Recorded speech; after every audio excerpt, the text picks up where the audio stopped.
Hello. I thought I had a countdown. My countdown didn't work. We're here. Hello, everybody. I have Barbara here. Hi. I'm Thanks so for having excited. me, you guys.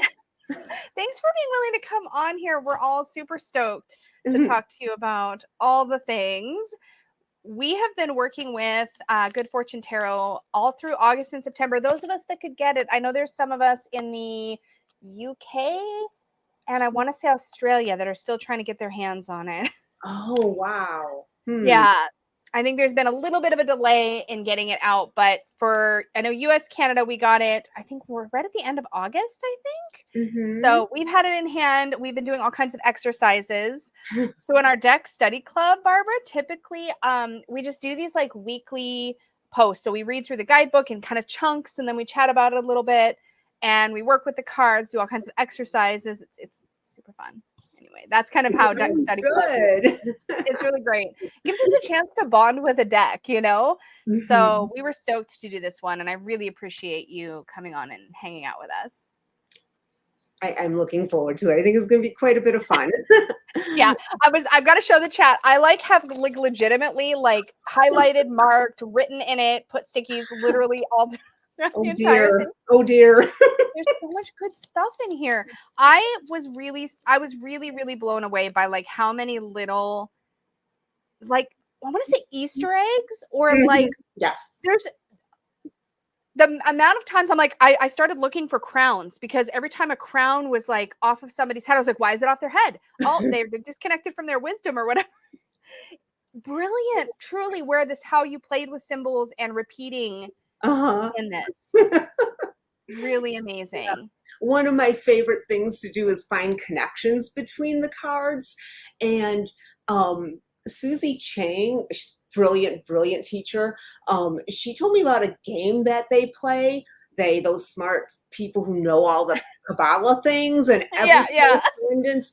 So they play a game where you are given two cards and you have to find the esoteric connection between them. Oh, wow. And if you know enough, you can like make 12, connections to get to these two cards, kind of like 6 degrees of separation. Oh, that's awesome. Yeah. So I would love to listen to those smart people play that game. I love that.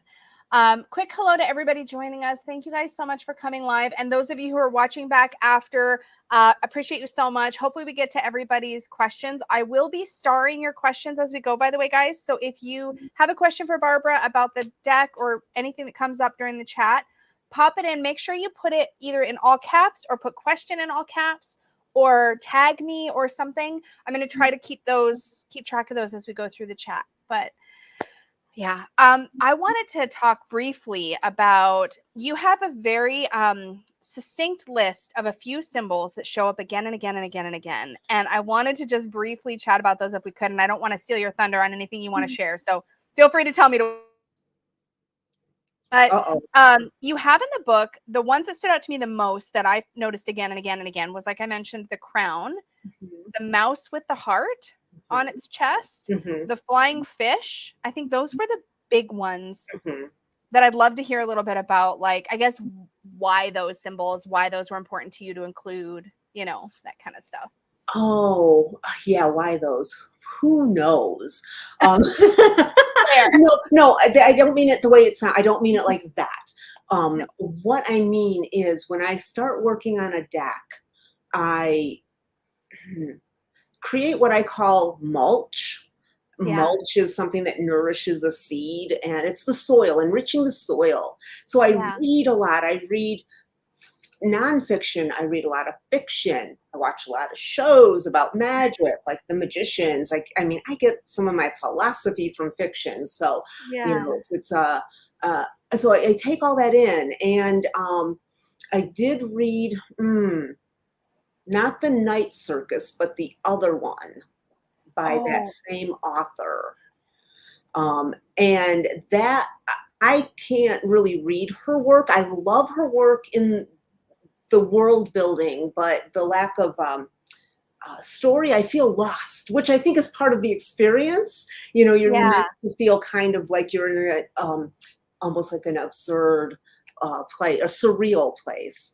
Was But I this the had, Starless Sea? yes, Barbara's yes, the suggestion. Yeah, Starless Sea, the the Starless Starless Sea. Sea. Okay, Yes, cool. So yes. for anybody curious, and the Hmm. author's name is like Aaron Morgenstern or something. Did I just Morganson, pull? yeah, Did I pull that out of my butt? Oh my you gosh, did. You did. I It haven't is even read Erin it. Morgenstein. Yeah, perfect. Which she has a tarot deck out, by the way.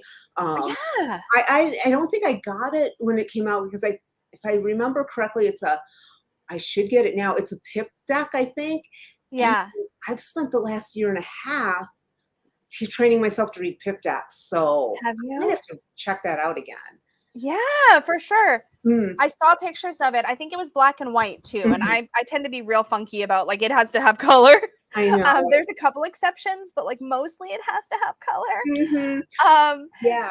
So, but anyways, so how did those, so when I was thinking about the deck and thinking what I really wanted to have connections between the Yeah, cards, and I wanted to have symbols that were different than, standard I symbols. love that. And, so those just kind of arose from whatever fertilizer I created within I me. I loved it, and I especially loved. I think the first time it actually really hit just what how I was going to work with them was when I read the Ace. I think it was the Ace of Cups or the Two of Cups. I think it might have been the Two of Cups, where the little flying fish is jumping and the owl with the crown is flying away. And Mhm.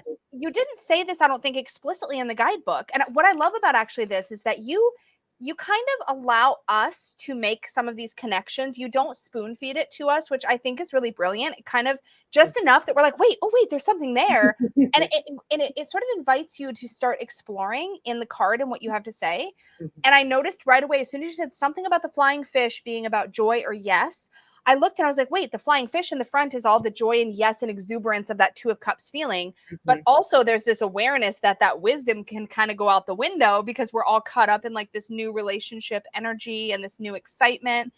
And I found that very effective. And so then every time I see the flying fish now, I'm like, oh, interesting. And now every time I see a crown, I'm like, oh, interesting. Like in the Eight of Swords, when or no, in the Ten of Swords, crown's on the ground. I think also in the Eight of Swords, we see that as well. The crown is on the ground. And I just was like, this is really well done to have the symbols show up enough repeating that you start to get a feel for what they're standing for. I got to a point where I could kind of look for the mouse with the heart and go, this is courage, this is heart, this is like, Yes, yes. and it worked so well. And that kind of stuff gets me really going because these are the kinds of details that I think, especially those of us who have a lot of decks, we sometimes miss because we don't sit with them long enough, Right. or we put cards on the table and we don't sit with those cards long enough. Yeah. And then we missed these other layers. Mhm. And you gave us these really poignant, easy connecting points to find those layers. And I just think it was very, very well done and effective. So I'm really glad to hear that it's playing out as intended because I did have some concerns that people might think it's too repetitive. oh Which, yeah. and it might for some people, but your opinion matters a lot to me. So I'm glad it's Oh, matters for you. oh, thanks. Yeah, I was really excited about it because, and I think the thing that caught my attention when I first started looking at this is I think that at first glance, and I've talked about this a little bit already, like in my public videos, but I think this is one of those decks that at first glance, you're going to go, you see the Rider-Waite-Smith sort of composition in a lot of the cards, and you're going to go, oh, Rider-Waite-Smith clone, like kind of doing the Rider-Waite-Smith thing. And I'm like, no, you don't understand. Like, sit with the card for like 10 seconds, and you're going to see all these other things start to bubble up. And that's exactly how it's played out, at least for me over the last like 6 weeks or so of just working with this. Yeah. And I had to gush about it a little bit. I wanted to hit a couple questions that have popped into the chat. So let's see. We have a question from Carla about what inspired you for creating this tarot. And I feel like, is that something that's going to come into what you have to That's share with us? this presentation. Okay, Yeah. cool. So I'm going to table that for just a minute longer. But Lori asked, she would love to hear you discuss the cards where your interpretation versus mine seem to differ the most. Oh, that's interesting. So the Lovers, the Wheel, the Three of Wands, or others. That's interesting because I felt very aligned. But the Lovers, let me just use that one as an example. Let's just take a quick look. You have free will or fate and easily making good choices. And my highlight in this card is the individual halos are symbols representing their natures, lunar and solar, which by the way, I thought was brilliant. Mm.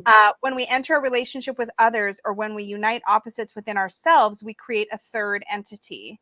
This totally aligns for me, but I'm curious. I see the Marseille a bit in this image, and I'm curious if that was like, I know that there's a lot of Marseille obviously intentional throughout There this, but I'd love is. your thoughts. What are you seeing? What Marseille aspect are you seeing in here? Oh, I'm sorry. The idea, the concept, kind of leaning into the choice aspect. Oh, right. Sorry, Absolutely. I should have Yes. clarified. I was like, no, it's not. No. Um, but yes. Making.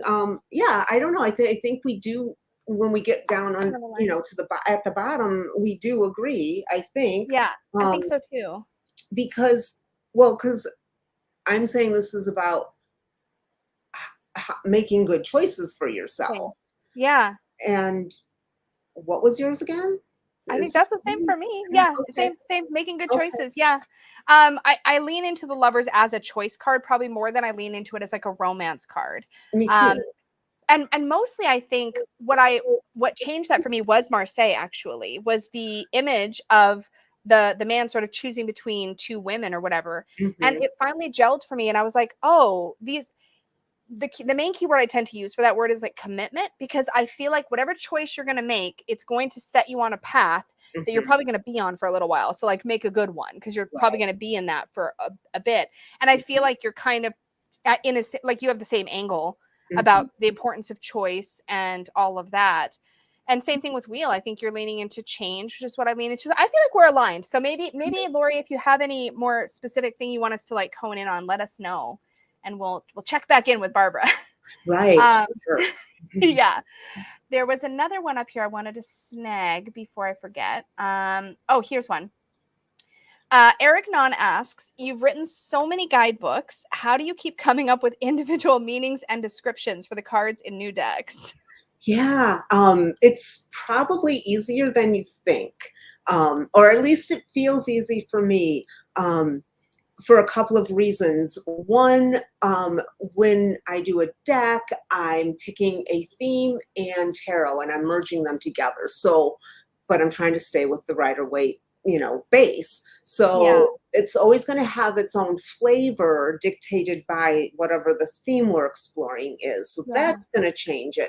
And then the description, so the descriptions are influenced by that connection, as are the individual meetings, trying to stay really clear with the Rider Waite. But as we know, Rider Waite has you can have many meanings for a card, and a guidebook has 120 words. yeah. So you take a facet, which is why no one should ever learn tarot from just one book, I ever. totally But we can agree. talk about that later, if you I'm want. with you. And then Yeah, the writing, one of the also fun things that has to be different, or should be different in my opinion, is the writing style. yeah, Because you want the writing style to also reflect the theme, and the personality of the deck, so that it's like a unified whole. yeah, And yeah. so that gets done when the images are done. So the images are available to inspire me to get the tone just right. I think you do that very effectively. I'm trying to think of like some of my favorite decks, like Tarot in Wonderland, Alice in Tarot Land. I always get it Mhm. mixed up. That one, I feel like I'm stepping into that. The tone of the writing follows that quirky Alicey sort of world. Yeah. And in this one, like the way that you step into this fortune tellery space, this fate and fortune and free will, and those things play out throughout the writing throughout. I think it takes us into that space too. It's interesting in a way you describe it, and this is something I'm just beginning to play with as I'm going into multiple projects now. But it's almost in a way like what I imagine, what I think of as when I think of like character creation in video games, almost, or in role playing games, or in maybe acting. It's almost like you're stepping into a space to exist with that particular project or that particular deck in that tone, in that world, and Mhm. really embodying it throughout that project. Yes, yes, Yeah. it's true. And the world creation part is super serious. I bring also my magical work into it. For every Yeah. project, I create an altar and, Yeah. have cards up and, make a Latin motto because everything sounds better in Latin. I Um, love that. That's amazing. So yeah, definitely. That's awesome. There was another one, and I don't want to inundate you too much before you get a chance to share what you want to share, but there's one or two here more I want to grab first. One was Gail asks, thinking of podcasts getting a shout out in the Emperor, are there any favorite podcasts you would recommend? Two of the or it says two of the decks or there's two questions here. I'm sorry. One podcast you recommend, and then two of the decks you've created, which one is or are your darlings? Oh, yeah, podcasts. I haven't been listening to many podcasts, and tarot podcasts sometimes are hard for me. Like back in the day, in the early days of podcasts, I listened to them all the time, and I love them so much, but they're not active anymore. And Yeah. so a lot of it is like archive stuff. So the one I can recommend, one of my personal favorites, is Fortune's Wheelhouse. That's the So only one I listened to. yeah, Even yeah. the regularity, it was so meaty and so good. Great Mhm. one. Yeah. Yeah, yeah. Yeah. So, okay. So, oh, and my darlings. What are my darlings? Well, the Steampunk Tarot is probably my darling, sweetest firstborn. Even though it's not the first one I made, I Yeah. started off by writing companion books for decks that were already made. Yeah. This was the first one that I designed, I and love it that. just came forth from me so it was like already formed in me and it just came out. So that was so special. So that's definitely a darling. Oh, and the writing style there is very close to who I am, or at least at the Yeah. time. So I had total fun with that. Um, that's my main darling. Good Fortune is a current darling. She's fresh and new, and I love her. And she was fun to do. Also, the Trick or Treat Tarot is kind of a sleeper deck for I me. was gonna say, I Mhm. could see that being one of them because Yeah. it seems like you just had so much fun with Mhm. that one. Like playing with all of those, you got to play with all those pop culture references and all of that, like fiction and movies and TV and like all of that stuff in such a cool, fun way. Yeah, it Yeah. was really good. That artist and I are working on another deck. We had so much fun working together.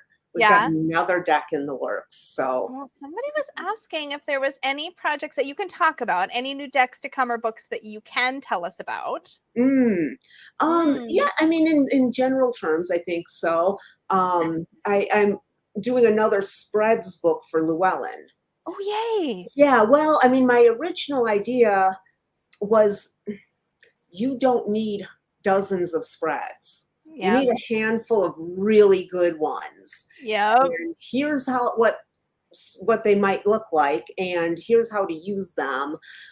That's not really enough for a whole book, and spread design is fascinating. Well, I think it's fascinating. It So is I want to fascinating. Yeah. include like the historical kind of cartomancy because those tableaus are having a resurgence. People are enjoying those. So tableaus. Then like my generation of tarot design is I'm expert at that. But this new generation of tarot design, the spreads are constricted by the need to be in a square. And like it's more about creating Yeah. an Instagram picture than worrying 100%. about the exact balance of the spread, which is what I was trained to do. So Yeah. it's this evolution of tarot spreads and how that I don't know. I think it's going to be an interesting little book for Yeah. people who are geeky about spreads.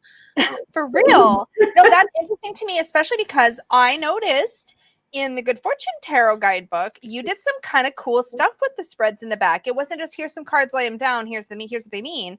It was here, lay these down, but also if you want to engage with the spread this way, try this way of doing it. yeah. And you included things like going through your deck to manually select cards in particular situations. Mhm. And again, an unexpected bit we don't always see in a tarot guidebook where we get to see not just a layout of cards, which is always fun, but Yeah. a layout of cards with different ways to engage with that layout. So can we expect more of that kind of thing in Oh, the for spread sure, book? for sure. And in the meantime, if you're interested, the tarot spreads book that's out now has it's got like 3 sections, and the last section has a lot of that sort of thing. I'm big on Perfect.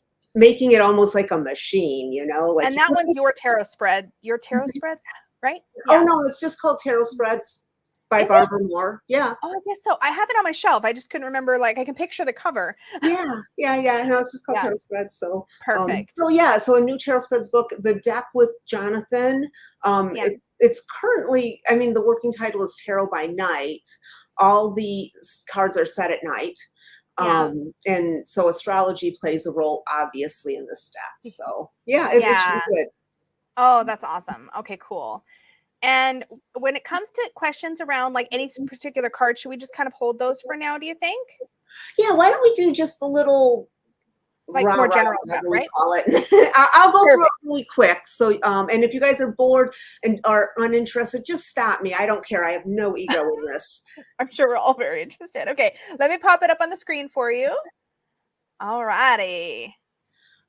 Okay, guys. So I thought it might be fun for you to get like a behind the scenes kind of, I don't know, look under, oh, see how the sausage is made kind of thing. So the origin story of Good Fortune, it was a very long time in the making. And the work started in 2019 and continued to 2024 when it was published, but the seeds were planted even before then.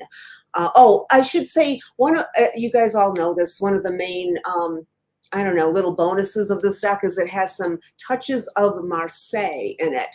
And the Two of Pentacles is one of those cards, having Yeah. a ribbon banner that with the like the publisher's name and the year on it was very common. So we lifted that and used it here. I So, love that. but did you have something? Oh no, I was just saying I loved that. I actually made a note about that in my book because I caught that. I was like, that's so cool that you put your names in there with the year. It's amazing. The Yeah. years that you worked on it, I'm assuming. Yes, those are the Yeah, years that we worked on it. Yep, for that's sure. awesome. So one of the early seeds for this deck, before it really had much shape or form, my friend Mark McElroy, he was a brilliant tarotist. He doesn't really do that anymore, but he created this deck called the Bright Idea deck. And one of his main theses was that any tarot card that has a problem or shows a problem also shows the solution to that problem. So Oh, yeah, there's a key to every problem in every card. And that's kind of where I got the name Good Fortune. It's good fortune because even in a bad situation, you can find how to, get the best good you can out of it. So this was yes. a very early seed. This was like like 2005, I think this came out. So it's been things stew for decades And they before just they sort of like become a plant deck. themselves. Yeah. Amazing. Another seed during the pandemic, my study buddy and I decided to study the Marseille Tarot. And in doing so, I learned this very fun thing that just delighted me beyond all reason is that in a lot of the decks, and in some it's more noticeable than others, but if you look at Justice, if you look at her knee and her elbow, you'll see she's tipping the scales. So Justice is not blind after all. It can actually be tipped a little bit in your favor. So that. I loved this. And I think this is mentioned like right in the intro. I think you talk about this, don't you? Yeah, I thought as soon as you did it, I literally put the book down, ran to my Marseille deck and was like, what? And I was like pulling them out to look. And I was like, oh my God, she's right. Holy cow. Yeah. They're totally manipulating Justice. I never spotted that before. I thought that was so cool. Yeah. There's a lot. Marseille is so witty. It's so witty. Yeah. Okay, so seed number 3. My study buddy and I, we can't just do one thing. We have to delve into multiple things. And so in the spring of 2020, we decided to make a study of fate and destiny. And I'm a crafty girl. So I don't know if you guys are. Most tarot people seem to like journals, whether they make them or buy them. So Yeah. I thought you guys might enjoy seeing some of my silly handmade journals. But yeah, so this was my one for our study of fate and destiny. And see, even some pages within. So yeah, this reading was done just asking. This was the Dreaming Way Tarot, US Games puts it out. What is fate? What is destiny? And this was March 27th, 2020. I don't know if you guys Oh, remember that. That was like oh, 10 days after I was where just gonna I was, say. yeah. And I thought, oh, wow, that's because I saw the date when I made the slide. And I'm like, I wonder, because I keep a journal. So I went and got my journal and looked up and reading what I was thinking and feeling. I had to put it down. Yeah, The trauma was like too soon, too soon. But yeah. we made good use of the time. We made a study of fate and destiny. Oh, I love that. We tried to examine our role as oracles, as diviners, and try to figure out what we could about that. So all of this eventually played into the book really quite a bit. Then this was like my personal study of the Marseille, and and I thought you'd have fun seeing some of the notes. And like I, I think some of you guys might be as nerdy as I am in some ways. If you're not, I don't mean to offend you, but I highlighted on the side, you may see an NG, CN, LN, and like a prize for whoever can figure out what I was doing with those designations. Underneath the Fool, it's NN. Some people might write it as TN. That's kind of a clue. Another clue might be gamers might be familiar with this. Oh People my who create God. characters might be familiar with this. It's Has like wait, is it? Oh, it's an alignment. Yep, Chaotic good, neutral good. yep. I don't know what I really don't know what I was doing or what put me down that rabbit hole. But as I was working on this, apparently I thought it would be fun to try to see if I can assign alignments to all the cards. I could not. Oh my God. Yeah, people in the group Magical Mundane Tarot alignment, D&D, neutral. You guys are so smart. I love it. That is the coolest nerdy detail you've shared so far. I'm so here for it. We stand the nerdiness for real in this group. I had a feeling. Yep. Oh my God, Um, that's so fun. Okay, so I just a couple of other Marseille things that made it into the deck that might be interesting. The Empress and the Emperor. Yeah, let's talk about They had this. like an eagle on the shield and an eagle on his, and he's sitting on an egg. So there's this weird kind of a connection, which reminded me of this trio. This is from the Initiatory Tarot of the Golden Dawn. I don't love the deck, but I love the Empress, Emperor, and Hierophant here and how they make this panorama. I think it's Interesting. so gorgeous. And oh, anyways, we're not here to talk about that, but that inspired me to have Jessica do the Emperor and Empress like this. So Yeah, I just love this to so show, much. yeah. It's one of those things too where when you see them together, I think sometimes one of the things we miss with the Emperor and the Empress is that they each contain a little of the other, and Mhm, also that they work in their energies work in harmony. mhm, And I like how the raven is on kind of his side, but it also appears on her shield, or he mhm, has the egg on his shield, and mhm. you kind of have these links that kind of intertwine them with one another. Plus, just this, she has the best smirk towards him, this little bit of side eye that Yeah. totally brings me back to Marseille. And that there were so many times I pulled out a Marseille card and was like, oh my God, she's totally doing the same side eye. And like little things, the attention to detail. And I think in pulling that in is so cool because again, it invites inquiry. And I love that stuff. I Yeah. love that stuff. Cool. Let's see. Oh, in the Pulp card in Marseille, one of the students has a toy. So I made one student have a toy, um, and then the other student is very earnest, very Hermione type. And in fact, I think that's what I told Jessica. I'm like a Hermione type and a Luna type. Those were the Yes. students I gave her for inspiration. So. Yes, so that actually, Laura Bondurant asked a question about that card and said specifically, do you know what Tarot de Marseille deck that's inspired by? Maybe like which version? I think that came up because maybe people were trying to find versions of the Marseille where they could find that cup and ball toy. Do you happen to Oh, know? no, I don't know. I think I have the CBD tarot. Oh, maybe it's in that version. So it might be in that version. I also consulted tarotx.net, apparently, according to my notes here. So maybe those images might, but yeah. Yeah, because like I said, some of them, like the Justice card, isn't as I described it, but some of them are. So, they're not all the Yeah. same. But yeah, so that one.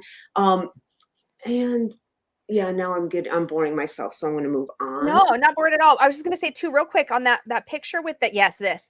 This. Okay. So the one thing about that catches my eye that I've never thought about until seeing them all together like this is the way that they sort of represent the three forms of power, right? You have that sort of like empress, emperor, and then like the church or the religious authority or whatever that shows up, especially when we're talking about certain time periods. And Mhm. now it's like, ooh, this kind of reminds you that these are all different aspects in a way of power and how power shows up. Mhm.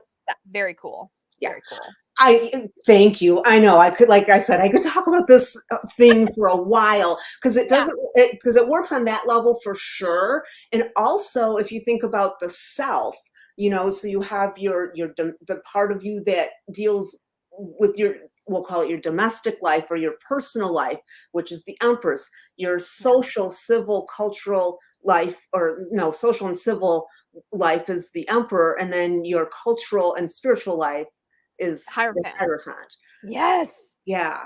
Yeah, I love that. Or even just the aspects of the different ways we have wisdom, right? We have that sort Mhm. of like we lean into the nurturing forms of wisdom and the ways that we nourish ourselves or like get into the experience of life. Because I tend to see the divine feminine or aspects of that in a way of like being in the world and experiencing the world. And then we have the emperor who brings that sort of like structure and the order and boundaries that we need or the containment. And then the hierophant is again inviting that questioning or inviting that wisdom seeking. I love the layers. I'm here for it. Mhm. Cool, cool, cool. So, yeah, I think that's good for that one. And what wheel? Oh, okay, right here, the devil. I wanted to talk about the devil, the tower, and the moon. These were interesting Marseille things that I incorporated in the devil card. The feet are like tree roots reaching into the earth. So, oops. Yeah. So, Oh. I have that their feet, because one of my friends is like, it was so interesting. Your Four of Pentacles, there are chains, but there aren't any chains on the devil. And I'm like, well, no, because their feet The are root. roots growing into the earth. They're really gripping in there. Yes. Yeah. So that is from Marseille. Then this idea of the tower being knocked over by a feather. And I think I wish I would have like played with that more in the book. But I love how this image that Jessica made has almost like a feather touch. I mean, even the lightning is so delicate. Mhm. And so how this messes with my head is it changes it from focusing on the destruction, or the destructive force, I should say. And Yeah. because if something can be knocked over with a feather, it's ready to come down anyways. Yes. So, yeah. It's funny in so many readings where the tower comes up, so much of what I'm often dealing with the person across the table from me is somebody who is resisting allowing this destruction to come up to happen. Yeah. And to me, it can be frustrating as a reader when you see it clear as day in the cards and you're like, it's coming down anyway. Like, Right. do you want to allow it and be a part of the process and engage with that energy? Mhm. Or like it's gonna come down anyway. I think that's the thing that I think in so many cases we do ourselves no favors because we don't allow it. And that idea of it being knocked over with a feather makes so much sense because yeah, it's already a flawed structure. That's the point, you Right. know? Love that. Exactly. Yes. Yes. And then in the moon, I thought it was very fascinating in the Marseille Tarot. It was a man made pool. Yep. And so just the idea of a man made pool with representing it makes sense. It represents our subconscious because we create our subconscious, Yeah. and it is ours, and it's being disturbed by the creatures within it. So I kind of like the idea of the man-madeness with the wild creatures in it, and then also the dog and the wolf, the wild creatures kind of guarding the man-made towers, and then the moon there looking down with that expression, a little bit of a smirk there as well. It's like one step away from an eye roll, you know? Yeah, yeah. So that, and then That's another one where I went running to my Marseille deck because I was like, is it really a man-made pool this whole time? Like I didn't know. And I was curious too about the white ear on the dog. Or, I mean on the wolf, sorry. It's oh, almost like it looks almost like it's meant to have a little of the dog in it. Am I like reading too much into it or like no, no, what's no, no. Look at the dog and the wolf. A black ear and a white ear and a white dog and a black wolf. I mean, it's almost or that yin yang energy, right? Where there's a little of each in the other. Okay, cool. It wasn't just in my head. I was like, you yes, got it. perfect. I love it. Yeah. This is just, I don't know, more behind the scenes and a little personal info about me. Within the past 5 years, I learned that I have something called aphantasia, which makes a lot of my life make a lot more sense. Aphantasia is the inability to have a mental image. And I've always like, Oh. and I just assumed everybody was like this. Like, whenever I was like doing my witchcraft training, like, the meditation was picture an apple, and Yeah.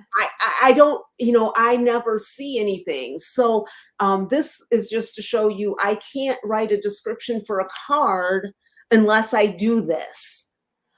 Amazing. That's exact opposite. I have a hard time thinking in words, if that makes Mhm, sense. It mhm, always comes image first, mhm. picture first. So it's exactly the opposite to the point where sometimes I struggle to get that into out of translated properly.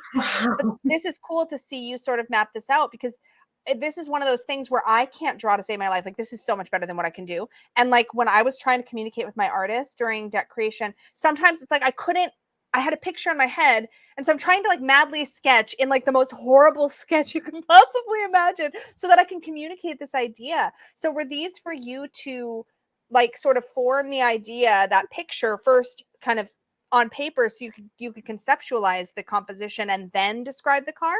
Correct.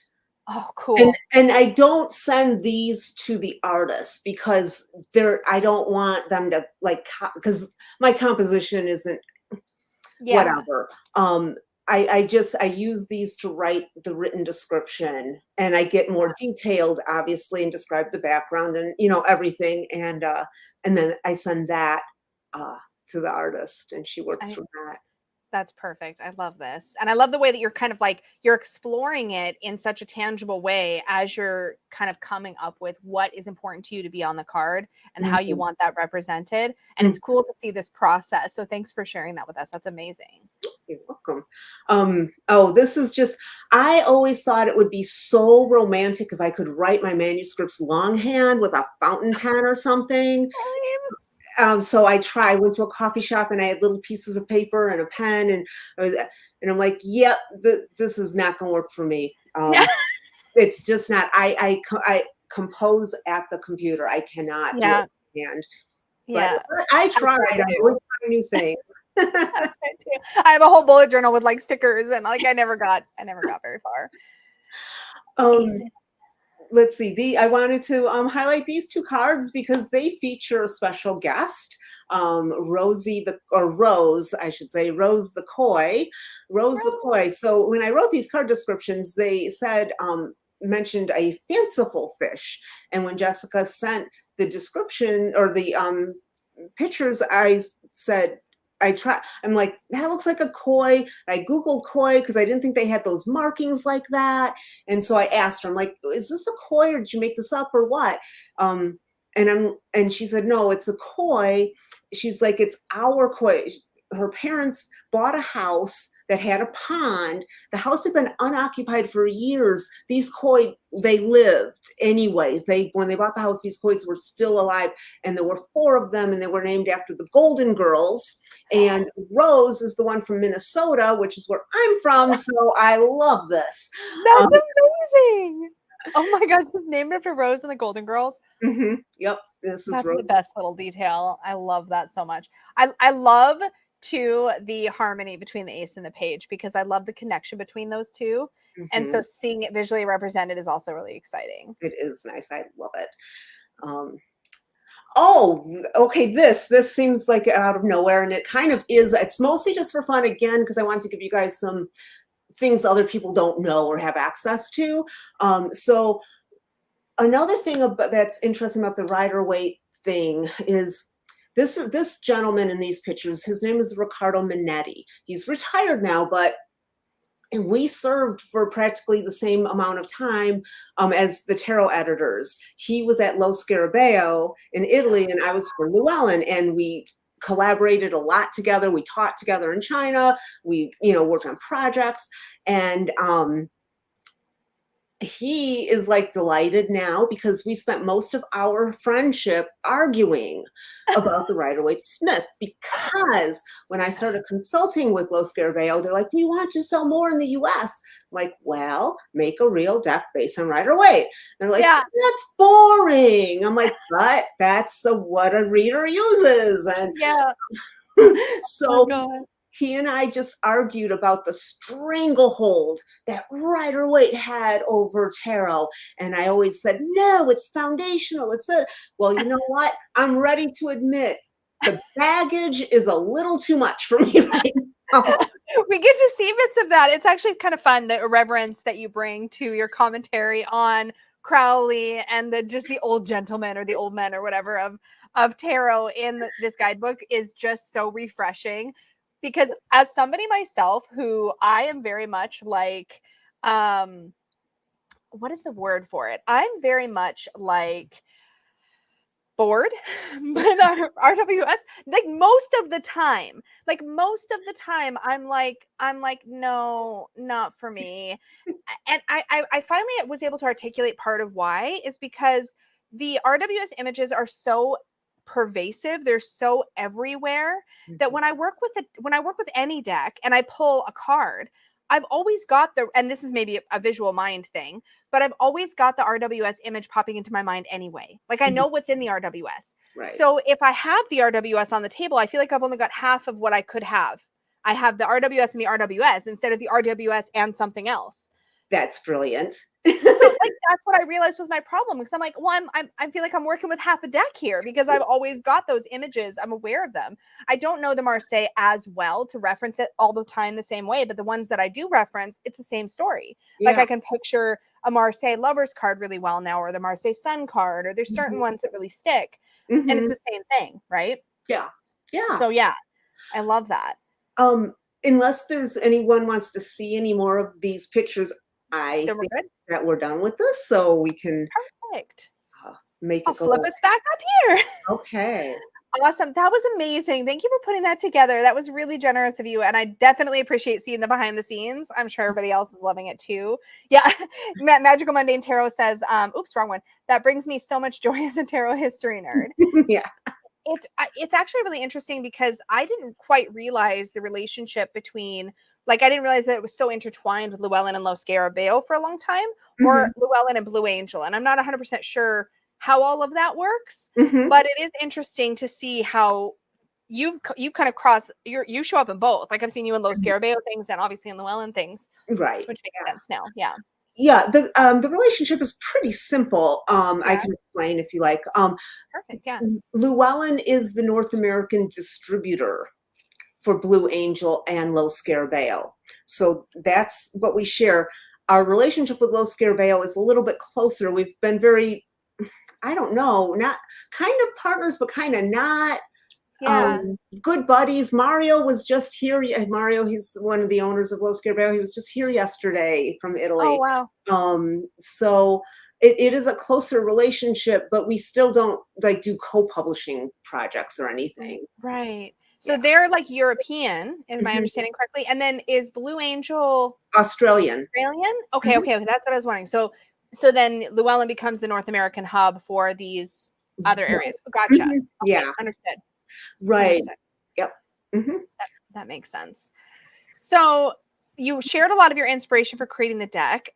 Shannon Daggett asks, you heard from yoga teacher about Cancer sign in a new way that helped with the Chariot card. Can you explain some more? There was something about yoga, a yoga teacher. Yeah. Yeah. I think the yoga teacher, I think in case anyone's interested, I think it's Cassandra on YouTube. She does a Yeah. lot of chakra work and whatnot. So, and she does sometimes sees pagan seasonal stuff. And so I'm sure it was in one of her videos where she was probably talking about cancer season. It was probably last summer. And talking about the sign of Cancer and about how that is the symbol means carrying your soul. The crab is carrying your soul with you. And so, you know, that's the what the chariot is. The chariot is a culmination of everything that you learned in the previous 6 cards. So That's something that came up for me because of this book, actually. You saying that. It had never even occurred to me before that. That makes so much sense that like you have all these like big things, and those are the things you bring with you in the chariot. that form who you are. They form you as a person. So the chariot is the thing that carries you as the person you are through the world. So like the selfhood that you develop through the first 6 cards. That's incredible. And it's a good connection to make, I think, because as a Cancer, like I look into that card, I'm like, where's the water? Where is the Cancer? And like being able to see it as I always kind of leaned into, well, there's a roof, you know, you're carrying your home with you, but it always felt a little missing something. And I love that the chariot of the soul idea, or that it's carrying your soul with you. That makes so much more sense to me as a comprehensive view of how it relates to Cancer. That really, really resonated for me too. Yeah. And I think didn't you put a crab right on the... Oh, I don't know. Probably. I'm trying to remember the name of it because I thought, is it a fish? No, it's a koi. It's a koi. It's a koi. There's no crab on there. No crab. There's the moon phases though on the armor. Yeah, well, that's looking forward and looking backwards. Like the god Janus, looking forward, looking backward. Because everything that you experienced before comes with you, and you look toward the future and where you're going. Both those things dictate who you're going to be and where you're going to end up. I love that. So now I'm curious, because I didn't know this. Are the moon faces that show up on the shoulders? I've seen this in a lot of decks. Is that symbol a Janus reference? Well, I don't know if everyone uses it that way. I mean, I wouldn't just assume that. No. But it's interesting. It just kind of made me think of that when you said that. Oh, I was going to ask you about the winking sphinx, though.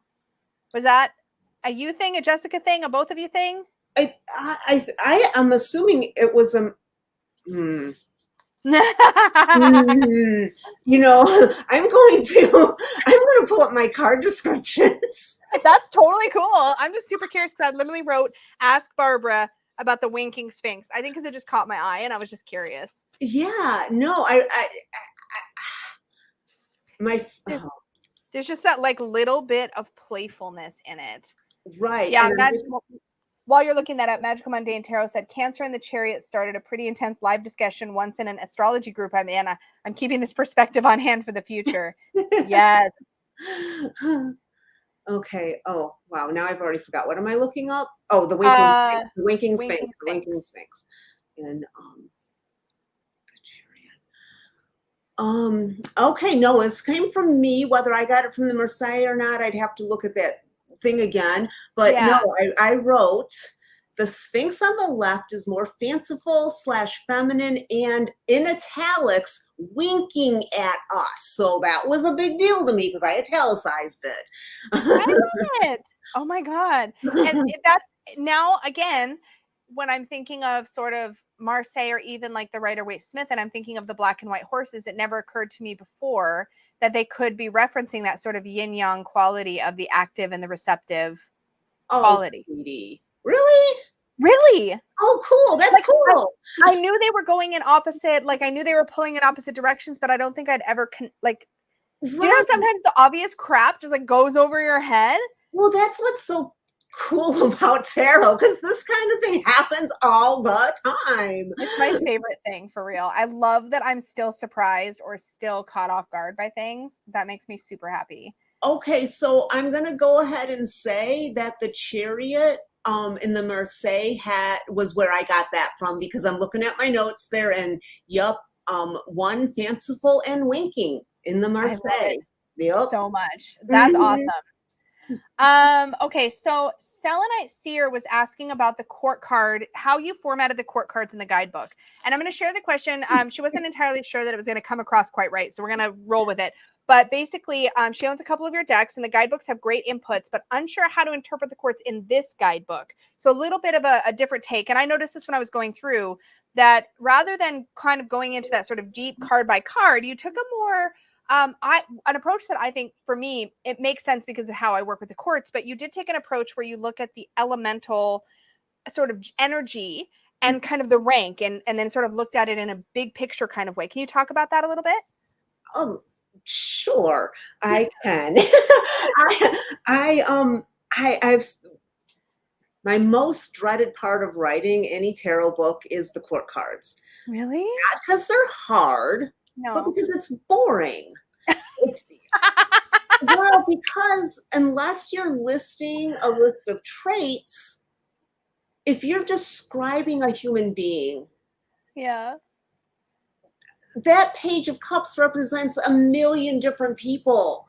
A Yeah. paragraph, I just don't, it's too limiting. Like, I know we have that with all the other cards, and for some reason there, I feel like that is helpful. I Yeah. don't feel like it's helpful with the court cards. I truly Yeah. don't. I've taught this for years. And I think if you have a general idea of how the wands are, well, and if you know the fire signs, it's easy, right? Charming, Yeah. charismatic, likes attention, can be volatile, whatever, whatever. You know that the pages are usually don't have a lot of authority and they're usually learning something new. I mean, that to me seems like if you're looking at someone's life and you're Yeah. doing a reading and you're like a very charismatic young person who's very excited about something new right now. Yeah. Like, oh yeah, that's Jesse or whatever. I mean, that's better than Yeah. like, well, do you have it could be a plumber or an electrician or, if it's the page or something.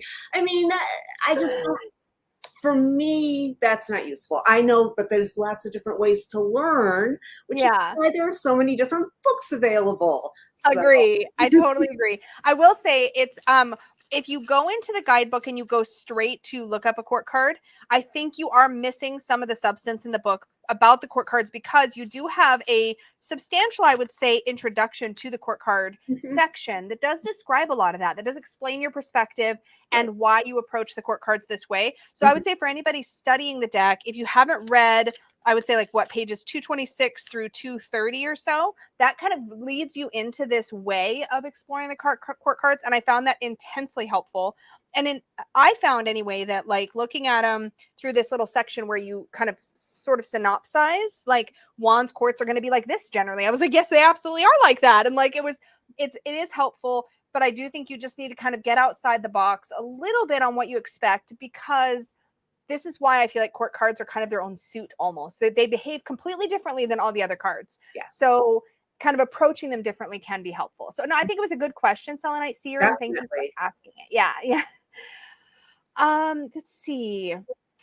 Another question we had was how did it feel for you? Like how was it different? This is by Faye of the Forest to do this deck rather than all your others. Like what felt different or special about this one?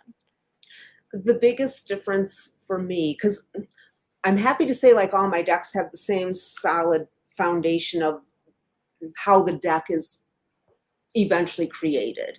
Yeah. The biggest differences often come in writing the book, and that was definitely the case for this one. Yeah. So this one was really different because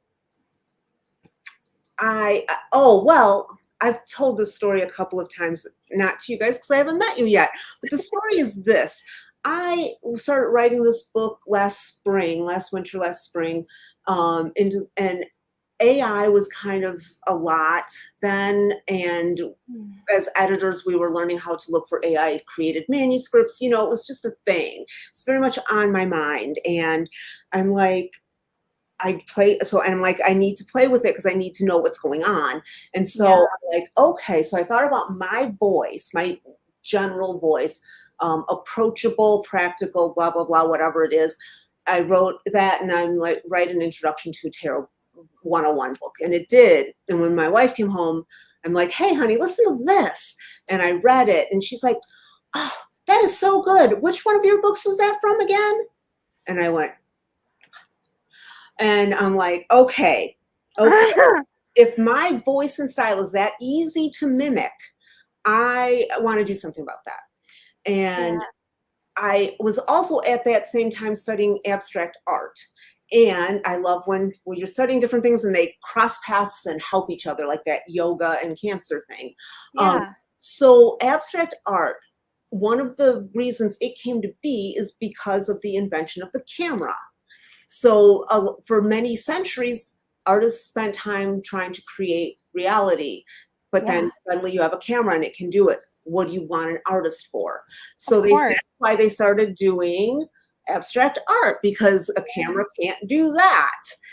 Right. And so I'm like, okay, I'm going to abstract art my manuscript. And I'm like, what does that mean? Well, that makes so much connect to what I said earlier about how I feel like I wasn't spoon-fed.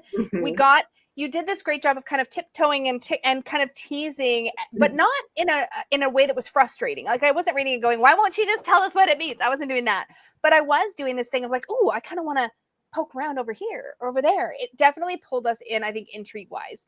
At least speaking from my experience so far, that's how I felt. So I think you accomplished that. And I will say, as somebody who's read a lot of your work, what stood out to me about this, there was something freer about this in general that I feel like I noticed, and I kept babbling about it every time I talked about it. But for me, it almost felt like the way I'm starting to feel like it, like for me, it's like you hit this point where you're like, you just stop caring as much about what everybody else thinks of you. And you start being, I think it's easier to be more fully in yourself. And I felt like I felt you more in this, just from the little bits of exposure I've had to you. I felt like I was like, oh my God, this feels so Barbara. Like, it felt so you. And I thought that was really cool. And it felt like you kind of like any constraints you had around yourself, that you just kind of taken those down. That's how I felt as a reader. I'd seen the progression of your work, I guess you could say. That's how it felt. So if that was a goal, I think you accomplished it for sure.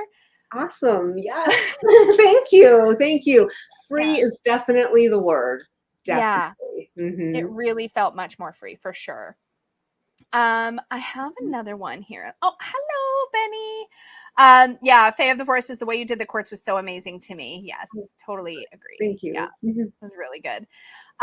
Okay, so we have which cards do you think are most frequently, this is by Lori Matson, which cards do you think are most frequently misinterpreted, if there is such a thing, or cards where your take differs most from the mainstream? Oh, yeah. Okay, so cards frequently misinterpreted. I think I'm going to just leave that one, because that can get really personal. But I totally get what the spirit of what you're asking, and I can speak to that. Okay, for me, my life's goal in tarot is to help our poor, wounded society better understand the Emperor and the Hierophant. We have been so wounded in those areas, it's impossible for us to remember that the cards represent the ideals, not our actual leaders.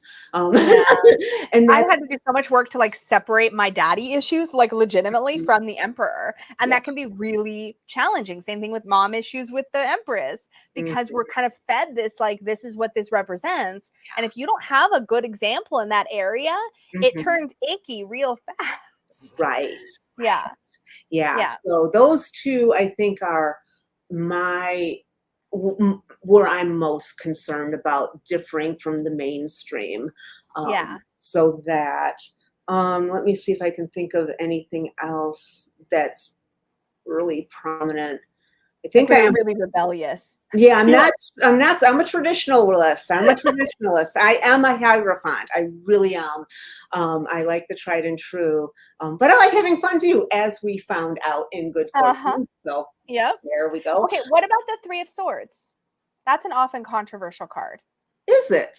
Okay. This is what's fun about this. What's fun about this is I've been in this stuff for so long. I just assume, like, the Chariot has an element of all the cards before it. I just assume everyone knows that. Yeah. And the Three of Swords, controversial? Is it really? Well, I would Um, say that the debate I've seen the most is mhm. the frustration people often experience because the Three of Swords is often described as heartbreak and how it feels out of place in the Sword of the Mind to have it be such an emotional or relationship oriented card. And I have a personal take on that, but I'd be curious. And I feel like I had no issues with your take on the Three of Swords in the guidebook. It's funny. It's actually the first sword. It's the first sword. It's the first page I go to if I'm exploring a new author and they write a tarot book. I'm like, what did they say about the Three of Swords? I always go there first. That is fascinating. I Yeah. wonder what I wrote. You know, one of the funniest things I ever heard, and this was like 20 years ago, and Rachel Pollack was giving a talk somewhere, and she was talking about her deck. Oh my gosh, it went out of my head. Her deck, her tarot deck. Shining Tribe, Rachel? Shining Tribe, Shining Tribe. Shining Yeah. Tribe. She Yeah. was doing it, and then, she was talking about it, and she's like, oh, let's see what the author has to say about this. And she reads. Well, I put a giant star on either side of the headline here of Fate, which says the heart is often the victim of the weapons of the mind. And I Yes. was like, gold star for Barbara, because you Yeah. immediately linked the two. And that is where I think sometimes there's a missing element of linking the heart and the mind in this card because they are linked. Well, and see, if you remember what suit we're talking about, Yes. suit of swords, which is Yes. air, which is the mind, you learn, that's how you know that that's where you need to put your focus. Yeah. This, you might be feeling it here, but what's going on is coming from Yeah. here. Yeah. You know, one of my favorite stories about the Three of Swords, or one of the things that parables, I guess you could say, that I has always stuck with me and informed my view of the Three of Swords is that idea of the second arrow. I think it's like I forget where it's come from. Like it's like a Buddhist parable or something. I'm literally, I could have that totally wrong. Yeah. But the concept of the second arrow is that the first arrow is the arrow that actually hits you. That's the pain you experience. The Mhm. second arrow is what you tell yourself about the first arrow. I love it. And that's where I came with the Three of Swords of going, oh, it's not the pain itself. It's how we're processing that pain. And you said it perfectly here. The heart is often the victim of the weapons of the mind. It's like, how are we either having experienced a painful experience? How are we torturing ourselves with it? Or how are we processing it and learning from it and growing from it? Or are Mhm. we stuck in this thing where we're torturing ourselves with it or beating ourselves up or whatever it is we're doing? And that second arrow parable just like is totally Three of Swords to me. Yeah, I love that. I'd not heard that. I'm going to incorporate that in my mulch. Yeah. Thank you. Yeah, I love it. I love it. Um, the reading room wanted to know why was Jessica Rue chosen as the artist? I love her art. Just wondering what about it fit the tone or theme of the deck as it was conceived. Oh, that's an excellent question. The art for this, okay, and then another way that this one was different than other decks I've created is because the concept was more abstract. And so there was really nothing to shape the aesthetic from Mm-hmm. the concept. And so I just had to look at, I thought, I can't get into the aesthetic fully until I find the artist. You can't find the Yeah. artist till you have the description. It was really hard. Yeah. But yeah, well, the way Llewellyn finds artists is we follow a lot of artists. We look on reps websites for reps for artists, and so I'm exposed to a lot of art, and I saw Yeah. her art, and it just felt like she could create a world, because part of what this deck is meant to be is a world, like we said, with the specific symbols and uniqueness. Yeah. She looked like an artist who could create a world, Yeah. and she did. So, She did. mhm, Yeah. She really did a beautiful job. There's just enough magic and whimsy that it mhm, doesn't feel too grounded. And here's the funny thing, when you first glance at it, and this is something that I started getting up in my feels about when people were like just looking at like an Amazon listing or whatever. It's like, no, no, no, slow down. Because when you first glance at it, it's got that kind of earthy, grounded feel. But you just, like I said, you just have to pause and you see that like all these like little bits of whimsy and magic coming through. mhm. I think it's, yeah, I think she was a really, really good choice. She did a great job. Yeah. She did a great job. Yeah. So good. Okay, this is a good one. Lori Madsen, I love the knights. Do you see them as miniature, the creatures as giant, or am I overthinking this? Yeah, all of it. I, I kind of love the idea of tiny knights, and there was a thing going around in the tarot tube community where somebody was referring to them as tiny knights, or I probably because that comes up somewhere. I loved the giant creature / tiny knights, though. What did Right. you think of that? Can you think of anything that like brought that to mind for you? I was like, this will be fun. I wanted the knights to ride on creatures. I love that. Okay, That's wait. it. Let's see. I mean, this is kind of fun for me because I mean, I wrote these descriptions years ago. Years So, ago, yeah. oh yeah, for sure. So some of this, like, I had to take some time this week to familiarize myself with my book again because it had been a while, you know. Yeah. Oh, geez. Because yeah, I wonder if I don't. That would be interesting to see. Did I tell her to do um little creatures or tiny knights, right? Yeah. Court cards, here we go. Okay, so knights. They all look confident, older. Da, da, da. Let's see.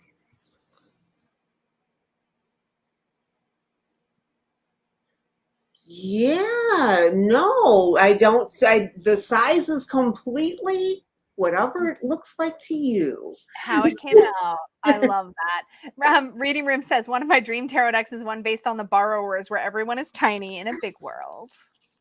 That would be a good one. I love that. That might be a good idea. Thank you. That's a good idea. Yeah. And oh yeah, Faye of the Forest loves the Hierophant. I don't know if I mentioned that. No, thank you. I love that one too a lot. This is such a good one, Patrice. I don't know if you're still here, Patrice, but this is such a great question. I love your alter ego, Simone Benoit. Please tell us more about Simone. Yeah. Well, I never said the name out loud before, so I did. I was saying Beno, but I Yeah. think someone told me that's not right. I don't know how to say it. I don't know. But I mean, you know what? I bet I can't even remember now. But I picked the name very purposefully. Yes. Okay. So Simone means to hearken or to hear or to listen. And Yeah. Beno are good words. Oh. Cool, I love right? it. I love it. I love it when the translations are picked and they have a meaning. I get so excited about this. I'm such Yeah. a word nerd. I love words. Yeah, I know. So yeah, so Simone, okay, so when I first, very years and years ago, when I first conceived of the deck, I was thinking of calling it Madame Magdalena's Good Fortune Tarot. And I was going to invent this character of Madame Magdalena. Magdalena's a family name for me. And because I wanted it to be the deck that fortune teller would have used. Well, that was a fun idea, but that didn't come all the way forward. But the idea Yeah. of having like another entity connected with it, that stayed. And I don't really remember how she came to be because one day she wasn't there and the next day she was. I was writing her. So yeah, I just I love her. I wanted to have a way to add even more kind of sassy side-eye things that weren't necessarily connected to me. And I also wanted to talk about me, but not as me. I don't know. I felt like it was a way to have more fun, to an alter ego that is more of who I would love to be, but I'm not quite there yet. She's sassy in here. She's sassy in here. And I loved every freaking second of it. And I told you, like, when I first read it, I got like kind of mad. I'm like, this forward is like, why is she so mean? I got kind of worked up. I'm like, this is terrible. And then I realized, I was like, oh, okay, I get it now. And you obviously had fun with it. And I loved that some of the like more kind of sassy, blunt things could come from Simone. Mm-hmm. And the neat thing about that too is that you kind of feel like it's this like, I've got a whole picture of her in my mind now, you know, like she's just somebody there. She's just offering her little side commentary, and it's got so much flavor. I love that so much. I had several, I highlighted a ton of Simone's stuff that I just thought was really, really good. But one of the things I wanted to specifically tell you I really appreciated was in the star from Simone, because Simone says a true spiritual challenge is to internalize the star so that you are never without its light. And I thought that was really beautiful. And there were several little surprises. If you are skipping the Simone bits while you read this book, stop it right now because it's so good. No, in fact, read only hers and skip my stuff, guys. It's so good. I love it. And I also appreciate that you put, because I referred to it again and again and again, and somebody did actually ask about this. Let me pull it up. Yeah, here it is. What is the symbolism behind the crow? So Empress, 5 and 7 of swords, 9 of wands, and ultimately, is it related to the Queen of Swords and surrounding feathers? Crows, ravens, omens, messengers, things of that nature. Sometimes ill omens considered. Yeah, and I think they were they not on? Oh no, they were on. Yeah, okay. So they're in the little, this is what I was going to compliment you on, is this little mini key to a few of the recurring symbols in the beginning of the book, where you have it, and you do have, you have ravens as omens, messages, slightly sinister, mysterious, knows things, the element of air. Fabulous. I love this. I referred to this little section again and again and again. Out of curiosity, did anything in particular inspire the little mouse with the heart that you can remember? It's okay if you don't. I'm just curious. So long ago. Yeah. I would imagine if I had to place a money bet, I would probably say the Starless Sea might have had a mouse in it that I liked. Some story had a mouse that I liked, and I think I wanted a heart to be, a big heart, and if you can be a little mouse, but if you have a big heart, you're going to have big courage, that kind of a connection. Yeah. It made me think a little bit of that story of the mice that free the lion. Where did I get that from? Is that from Narnia? It might be from Narnia. Did the little mice come and nibble after Aslan? I don't know if you know. I'm sure it's there, and I'm sure it's even in other stories. Yeah, I think that shows up like where there's a mouse and a lion or something. But this with the owl and crown mask on the 4 of Cups. I want to know about this personally. This is my self-indulgent. What? Tell me about this. Well, I guess the author doesn't say anything useful.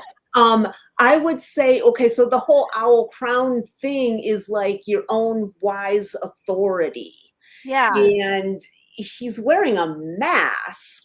Yeah. Not like it's not his real wisdom. So he's kind of being a stupid idiot there and using stupidity as his authority, and you know what I mean, rather than actually like consulting his true wisdom, because that's what I was trying to figure out. I'm like, I don't see the 4 of Cups as really being in our wise place. So I was like, is this meant to be that it's there but you're not accessing it?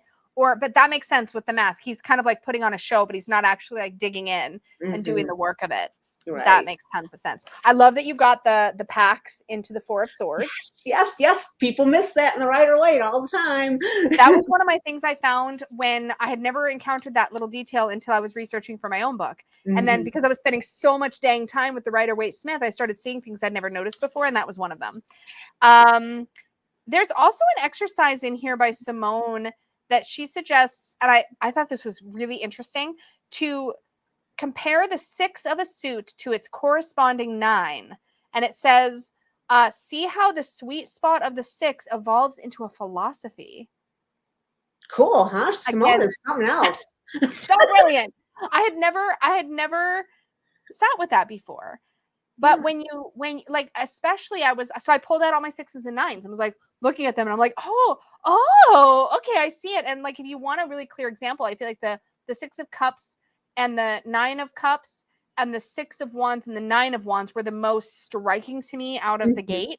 Partly because just those ones were easier. I feel like I struggled a little more with the 6 of Swords and how I kind of view that card as like we're kind of moving beyond the difficulty or whatnot.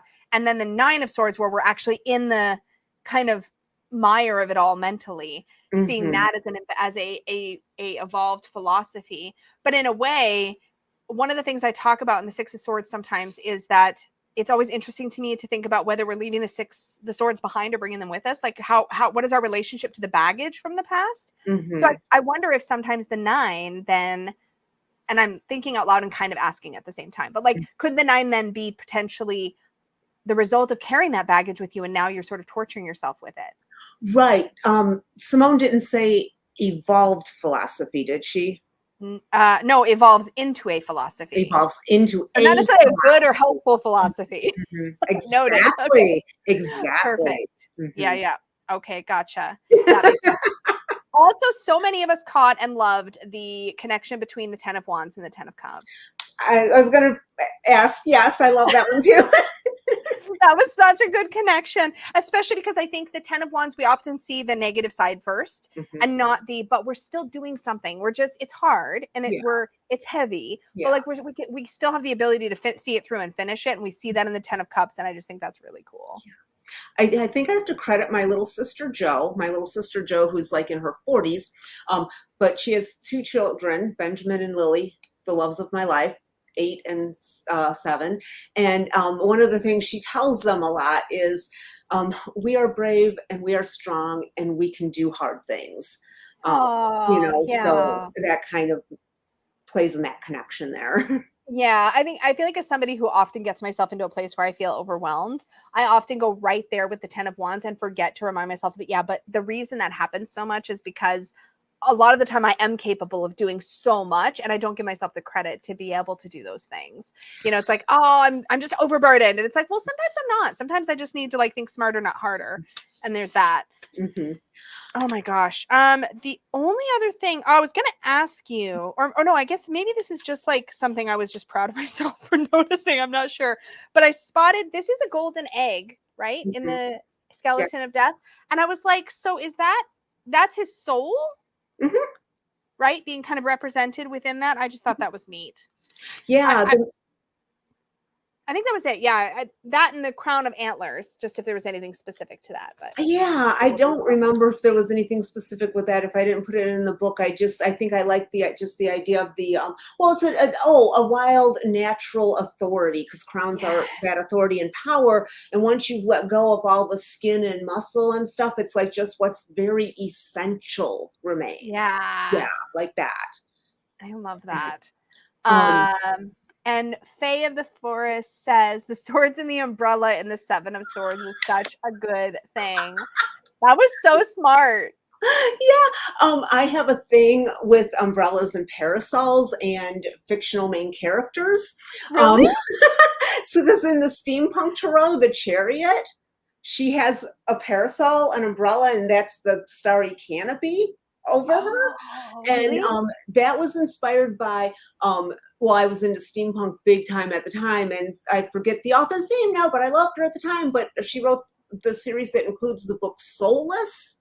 Um, and that main character used a parasol as a weapon. And of course, the original, if you have read the Amelia Peabody series, and please tell me you have, um, Amelia's parasols are famous for her. She uses them as weapons and has them specially made. So yes, I'm really into parasols. That's awesome. My only connection to Parasol is that when I was like 5 years old, I played like the equivalent of a Little Red Riding Hood character, only they called it Small Crimson Parasol.